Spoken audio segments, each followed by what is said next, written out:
శ్రీ పొట్టి శ్రీరాములు నెల్లూరు జిల్లా కావలి డివిజన్ పరిధిలోని బోగోలు మండలం కొండబెట్రగుంట గ్రామం నందు వెలసి ఉన్న కలియుగ ప్రత్యక్ష దైవం శ్రీ ప్రసన్న వెంకటేశ్వర స్వామివారి దేవస్థానం బెలకుట క్షేత్రం నందు శ్రీ ప్రసన్న వెంకటేశ్వర స్వామివారి పంచాహినక బ్రహ్మోత్సవ కార్యక్రమాలు మార్చి 9వ తేదీ నుండి 15వ తేదీ వరకు శాస్త్రోక్తంగా వేద పండితులతో వేద మంత్రాల నడుమ అత్యంత వైభవంగా ఘనంగా నిర్వహిస్తున్నట్లు ఆలయ కార్యనిర్వహణాధికారి అరవ రాధాకృష్ణ తెలిపారు. శ్రీ ప్రసన్న వెంకటేశ్వర స్వామి వారి బ్రహ్మోత్సవాలకు ఆంధ్రప్రదేశ్ రాష్ట్ర నలుమూలల నుండి వేలాదిగా భక్తులు పాల్గొంటున్న సందర్భంగా కావలి శాసనసభ్యులు శ్రీ దగ్గుమాటి వెంకటకృష్ణారెడ్డి అన్ని శాఖల అధికారులతో సమన్వయం చేస్తూ వేలాది సంఖ్యలో పాల్గొంటున్న భక్తులకు ఎటువంటి అసౌకర్యం కలుగకుండా అన్ని వసతులు ఏర్పాటు చేస్తూ పోలీస్ ఉన్నతాధికారుల ఆదేశాల మేర కట్టుదిట్టమైన భద్రతా చర్యలు చేపడుతున్నట్లు కావలి శాసనసభ్యులు శ్రీ దగ్గుమాటి వెంకటకృష్ణారెడ్డి తెలిపారు. వేలాదిగా పాల్గొంటున్న భక్తులకు శ్రీ ప్రసన్న వెంకటేశ్వర స్వామివారిని దర్శించుకొని స్వామివారిని అమ్మవారిని దర్శించుకొని తీర్థ ప్రసాదాలు స్వీకరించారు.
నా పేరు పుత్తూరు సుధాకర్ ఆచారి, విశ్వబ్రాహ్మణ సంఘానికి అధ్యక్షుడిని. ఈరోజు కొండబెట్టుకుంట బ్రహ్మోత్సవాల్లో భాగంగా విశ్వబ్రాహ్మణ సేవా సంఘం తరపున ఇక్కడ భోజనం వస్తే ఏర్పాటు చేస్తున్నారు. మీరు ఎన్ని సంవత్సరాల నుంచి ఈ కార్యక్రమాన్ని చేస్తున్నారు? ఎన్ని రోజులు బ్రహ్మోత్సవాల్లో ఇక్కడ వచ్చిన భక్తులకి మీరు భోజనం వస్తే కల్పిస్తున్నారు? దాదాపు మన పూర్వీకులు ఒక 50 ఏళ్ళ నుంచి ఈ కార్యక్రమాన్ని కొనసాగిస్తున్నారు. అదేవిధంగా మనం కూడా అదే ఆనవాయితీ ప్రకారంగా మనం కూడా ఈ కార్యక్రమాన్ని నిర్వహిస్తున్నాం. సుమారు రోజుకి ఇక్కడ భక్తులు ఎంతమంది భోంచేస్తారు? రోజుకి ఒక 3000-4000 మందికి భోంచేస్తారు రోజు. ఈ ఉచిత భోజనానికి మీరు ఏ విధంగా ఆర్థిక వనరులు సేకరిస్తున్నారు? ఎలాగా ఇది మీరు ఈ కార్యక్రమాన్ని నిర్వహిస్తున్నారు? మా కమిటీ సభ్యులు, విశ్వబ్రాహ్మణ సోదరులు, విశ్వబ్రాహ్మణ కుటుంబాలు, స్నేహితులు అందరూ చందా రూపంగా డొనేషన్ చేసుకొని ఈ కార్యక్రమాన్ని ఇక్కడ నిర్వహిస్తున్నాం. భవిష్యత్తులో ఇంకేమైనా కార్యక్రమాలు చేసేదానికి మీ ఆలోచన ఏమన్నా? ఈ శ్రీ ప్రసన్న వెంకటేశ్వర స్వామి దేవస్థానంలో ఆలయ అభివృద్ధికి కానీ లేదా మీ వంతు సహాయ సహకారాలు ఏ విధంగా అందిస్తున్నారు? తప్పకుండా మా కమిటీ సభ్యులందరూ కలిసి ఇక్కడ ఏదన్నా ఒక మంచి కార్యక్రమం చేయాలని అనుకుంటున్నాం. మేము ఈ కమిటీ సభ్యులతో సంప్రదించుకొని ఏదైనా గుర్తుండేటట్టుగా ఇసబ్రాహ్మణులు అందరం కలిసి ఇక్కడ ఏదైనా ఒక మంచి కార్యక్రమం చేపట్టాలని కోరుతున్నాం. ఈ బ్రహ్మోత్సవాల్లో అందరికీ పేదలకి భోజనం పెట్టడంలో మీకున్న సంతృప్తి ఎలా ఉంది? ఇక్కడ సేవ చేస్తే ప్రతి ఒక్కరు ఏ విధంగా ఫీల్ అవుతున్నారు? వారి యొక్క స్పందన, అలాగే మీ స్పందన?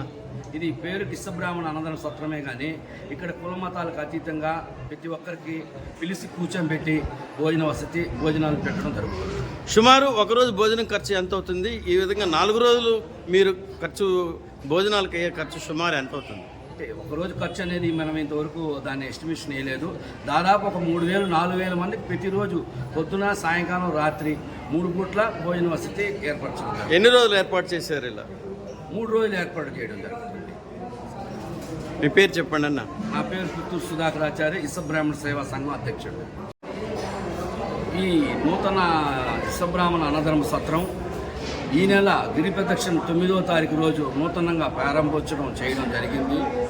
ఈ కార్యక్రమానికి భారీగా విరాళాలు ఇచ్చి ఈ కార్యక్రమాన్ని ఇంతవరకు జయప్రదం చేసిన దీనికి ఇచ్చిన చందాదారులకి, ఇసబ్రాహ్మణ కుటుంబాలకి, స్నేహితులకి, వారందరికీ ఈ సందర్భంగా పేరున వారికి ధన్యవాదాలు తెలియజేస్తున్నాను.